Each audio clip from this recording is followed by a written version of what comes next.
મિત્રો પાપનો ઘડો ભરાઈ રહ્યો છે. કળિયુગ હવે લાંબો નહીં ચાલે. કારણ કોઈનું કંઈ છે જ નહીં અત્યારે. કોઈનું નથી, કોઈનું કોઈ માનતું પણ નથી. અને અનિતિ નરવી હાડાહાડ બધી કરે છે. એટલે ધરતી માતા હવે થાકી જશે આ રાક્ષસોથી. એટલે હવે એ ભોગ માગવા તૈયાર થઈ છે માતા. હવે કાંક કરશે ભગવાન પરમાત્મા. પરમાત્માનો માલિક છે તો કરવાનો છે ને. એટલે હવે જેમ રહેવું એમ રહેજો. સત્યનો તો એ તારવાનો જ છે.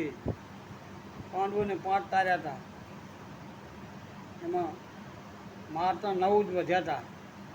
બધા સાફ કરી નાખ્યા હતા. આમાં હવે એને બચાવવા એટલે બચાવશે. જય ગુરુદેવ.